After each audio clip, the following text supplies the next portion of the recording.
Hi, this is Dave Hilgendorf, and welcome back to Wednesday Work Advice, episode number 9. Today I'm going to talk about the question, is your boss your friend? And recently I heard on the Daily Audio Bible that I listened to in the morning on January 31st, Brian Hardin read Psalms 25 verse 14, and in the English Standard Version it says, "The friendship of the Lord is for those who fear Him." And Brian commented that we often talk about being a friend of God and how God is our friend in the same way that we think of our friends here on earth.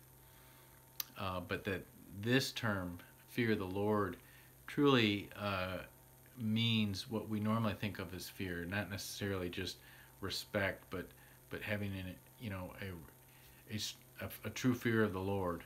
I think we struggle sometimes with words like this to really get their full meaning. And I'm not a biblical scholar. I haven't researched this, so I don't want to speak out of turn. But I do think it's worth just thinking about this issue of God and how we think of God as our friend. And what I mainly want to do today is just challenge you to, in general, look for spiritual clues and guidance in your work.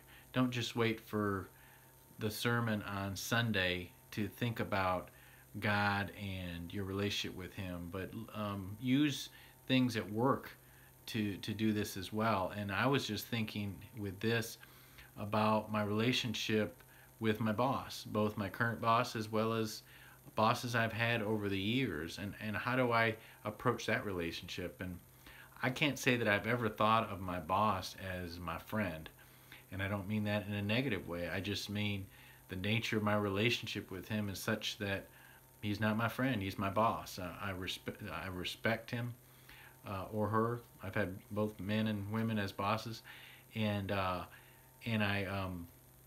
respect their authority and their title, their authority over me, as I said. And so there's a certain reverence and respect that comes along with how we should approach our earthly boss, and how much more that should be when we approach our Heavenly Father. And I don't want to make too much of this, other than the fact that this is a reminder to me that there are clues about our spiritual walk everywhere, including every day at our work. And I would just challenge you to think about your relationship with your boss, and what should that say? What is God speaking to you maybe about your relationship with Him? Something to think about. And I thank you for checking this out, and I'll see you next time.